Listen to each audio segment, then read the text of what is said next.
जज्बात से खाली न समझना हमको, जज्बात से खाली न समझना हमको, महरूम सवाली न समझना हमको, जज्बात से खाली न समझना हमको, महरूम सवाली न समझना हमको। हम वक्त पे तलवार भी बन सकते हैं, हम वक्त पे तलवार भी बन सकते हैं। अरे तुम फूल की डाली न समझना हमको।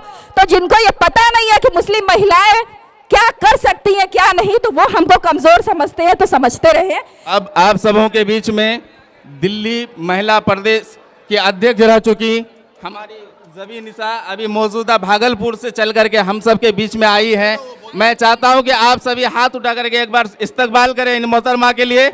आप सबके सामने ज़बी निसा जी।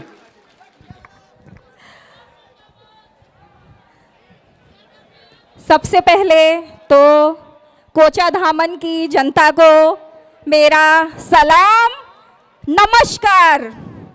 जवाब आना चाहिए अस्सलाम वालेकुम। हाँ, ये हुई ना बात। और जहाँ तक रहा नाम का सवाल, तो मेरा नाम जबीन शम्स निज़ामी है और मैं अभी पटना से चल करके आप लोगों के बीच आई हूँ। और मेरा आने का मकसद जो है वो जाहिर सी चीज़ है कि मैं अपनी माँ और बहनों के लिए यहाँ पे आई हुई हूँ।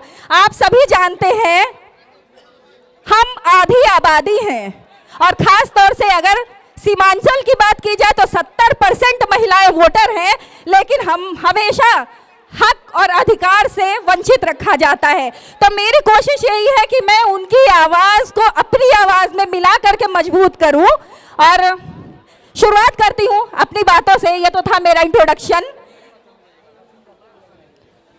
लाल किले का हर एक पत्थर बोलता है, लाल किले का हर एक पत्थर बोलता है, इतिहास मिटाने वाले ना कभी आए थे ना कभी आएंगे। लाल किले का हर एक पत्थर बोलता है, इतिहास मिटाने वाले ना कभी आए थे ना कभी आएंगे। युगों युगों तक फहराया जाएगा तिरंगा मेरे मस्तक पर, युगों युगों तक फहराया जाएगा तिरंगा मेरे मस्तक पर। तुम जैसे तो कितने ही शासक आएंगे और चले जाएंगे, है कि नहीं? बताओ तो फिर आवाज आनी चाहिए ना भाई, आवाज आनी चाहिए, आती रहनी चाहिए, मजबूती दिखनी चाहिए। और आज हमारे भाई हैं सरवर आलम साहब, जिनके लिए हम सभी आज यहाँ पे इकट्ठा हुए हैं। तो खास तौर से मेरी जो महिलाएं, माएँ और बहनें जो पीछे खड़ी हुई हैं, जिन तक शायद मेरी आवाज़ पहुंच पा रही है या नहीं पहुंच पा रही है, अगर वो मुझे सुन रही हैं तो कम से कम एक बार हाथ उठा करके मुझे जवाब दीजिए कि मेरी आवाज़ उन तक पहुंच रही है। सभी को मेरा सलाम, मेरा नमस्कार। और मैं आप लोगों से अपील करती हूँ, जिस तरह से हमारे ओवैसी साहब हर कोई जानता है। कल भी मैं इस क्षेत्र में जो घूम रही थी, मेरी बहुत सारी माँओं और बहनों से मुलाकात हुई। ओवैसी साहब से हर कोई परिचित है और उनको पता है कि ओवैसी साहब एकमात्र ऐसे लीडर है, जब मुस्लिम कम्युनिटी की बात होती है तो सबसे पहले वो खड़े होते हैं। चाहे वो फिर हमारे 3 तलाक की बात हो, चाहे वक्फ बिल की बात हो, चाहे नकाब की बात हो, बहुत सारे ऐसे मुद्दे हैं। चूँकि वक्त ज़्यादा नहीं मिला है, इसलिए मैं बहुत संक्षेप में आप लोगों से बात कर रही हूँ। तो आप लोग अब खुद जागरूक हैं, आप लोगों को पता है, अब घर घर में मोबाइल है, टीवी है, सबको पता है कि कौन आपके हक के लिए, कौन आपके उसूल के लिए, कौन आपके अधिकार के लिए लड़ रहा है। और आज अगर आप एक नहीं होंगे, जिस तरह से आज हमारे मुस्लिम समुदाय का हाल है, आप देखते हैं, मैं बहुत सारे क्षेत्र में जाती हूँ जहाँ पे लोगों की धारणा यह है, अरे मुस्लिम महिलाएं तो हमेशा पीछे रहती हैं, उनको बोलना नहीं आता है, वो हमेशा नकाब में रहती है, वो हमेशा पीछे रहती है। तो उनको शायद ये नहीं पता है कि मुस्लिम महिलाओं की जो ताकत है ना, वो उनकी आवाज़ भी है, उनके मुंह में आवाज़ भी है। और हम अपनी ताकत को वोट में बदलने का काम करेंगे और उसकी शुरुआत आप यहीं से करेंगे। बताइए, करेंगे कि नहीं करेंगे? करेंगे ना? आप लोग माएँ बहनें तो बहुत पीछे खड़ी हैं, पता नहीं मेरी आवाज़ उन तक जा रही है कि नहीं। मेरे जो भाई आप लोग यहाँ पे खड़े हुए हैं, जो बच्चे हैं, आज की पीढ़ी, आप लोगों की जिम्मेदारी है, ये आप सबकी जिम्मेदारी है कि आप लोग अपनी जिम्मेदारी पे लीजिए, अपने घर की माँओं बहनों बीबियों को निकालिए और उनको बूथ तक लेकर के जाइए और उनको बोलिए कि वो 5 नंबर पर मुहर लगाएं और भाई सरवर आलम को जिताएं, क्योंकि आप लोग पहले आगे बढ़िए, साथ में लेकर के बहनों माओ को बढ़िए, क्योंकि आप लोग हमारी ताकत हैं। हम भी हैं, लेकिन आप लोग हमारी ताकत हैं। तो हम जब तक अपनी ताकत को साथ साथ लेकर के नहीं बढ़ेंगे, तब तक हमारा कुछ बदलने वाला नहीं है। और जिस तरह से आपने पहले भी देखा, मैं नाम नहीं लूंगी, लेकिन कुछ लोग क्या करते हैं, कुछ लोग खुद तो जीत नहीं पाते, जीतने वाले लोगों को लेकर के जाते हैं, लेकिन जब इज्जत, सम्मान और अधिकार देने की बात आती है तो वो पीछे कर देते हैं। तो आज यहाँ पे लड़ाई है अपने हक की, अपने अधिकार की, अपने सम्मान की। और मुझे पूरी उम्मीद है इस बार जो इतिहास बदलेगा ना, वो कोचाधामन की इस विधानसभा से उसकी शुरुआत होगी। बताओ होगी कि नहीं होगी? होगी ना? होनी चाहिए, होनी चाहिए। और अब जरूरत है जागरूक होने की, क्योंकि मुस्लिम कम्युनिटी का जितना शोषण होना था वो हो चुका है, हो रहा है। हर जगह हमारी जो हैसियत है ना, सिर्फ हमको पीछे ठेल दिया जाता है। तो अब जरूरत है आगे बढ़िए, अपना अधिकार लीजिए, अपना हक लीजिए और अपनी आवाज को बुलंद कीजिए। लास्ट में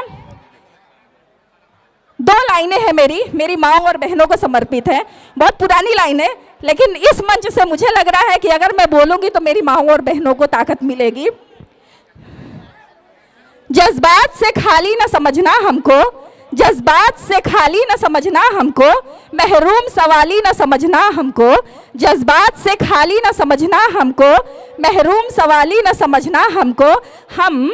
हम वक्त पे तलवार भी बन सकते हैं, हम वक्त पे तलवार भी बन सकते हैं। अरे तुम फूल की डाली ना समझना हमको।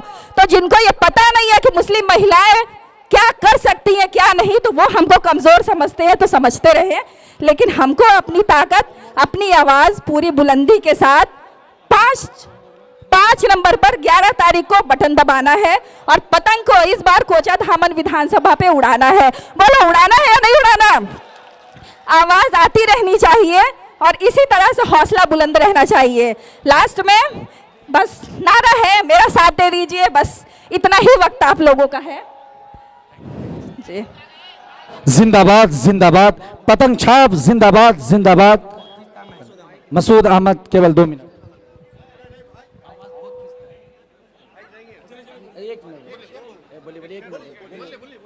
अस्सलामु अलैकुम वरहमतुल्लाहि वबरकातुहू। रंगे निशात बज़्मे दो आलम पे छा गया, रंगे निशात बज़्मे दो आलम पे छा गया। जिस दिन का हमें इंतजार था वो दिन के आ गया। मेरे मोहतरम बुजुर्गों और मेरी माओ बहनों, इलेक्शन का दौर दौरा चल रहा है। आपको तरह तरह के चेहरे आपके सामने आएंगे और वोट की भीख मांगेंगे। याद रखिए, नेता को जान पहचान के वोट दीजिए। वोट बहुत ही कीमती चीज है। कहीं ऐसा ना हो कि आपके कीमती वोट लेकर वो ऐसा भागे कि 5 साल तक वो नजर ही ना आए। मेरे मोहतरम दोस्तों, हर एक पार्टी हमें लॉलीपॉप दिखा रही है, खिला नहीं रही है, सिर्फ दिखा रही है। एक पार्टी आई थी और कह रही थी भाइयों बहनों, हमारी सरकार आए तो 15-15 लाख हर एक के खाते में डालेंगे। आ गया सबके खाते में? नहीं।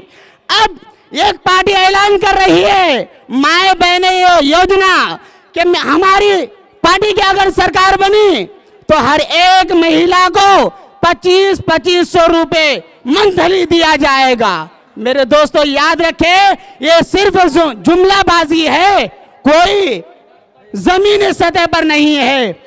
याद रखें, अख्तर साहब ने कहा कि हमारा 4 भगोड़ा भगा है, हम 24 लेकर आएंगे, हम 24 लेकर आएंगे।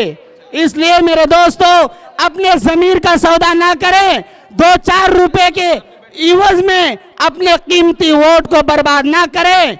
हालात को समझिए और अपने वोट को ऐसी जगह इस्तेमाल करें जहां हमारा काम आए, वरना अल्लाह के यहाँ पकड़ होगी, अल्लाह के यहाँ बासपुर से हो जाएगी। इसलिए आप सभी हजरात से मैं यही दरख्वास्त करता हूं कि सोच समझ के वोट दें, अपना कीमती वोट सही जगह इस्तेमाल करें। अस्सलामु अलैकुम व रहमतुल्लाह।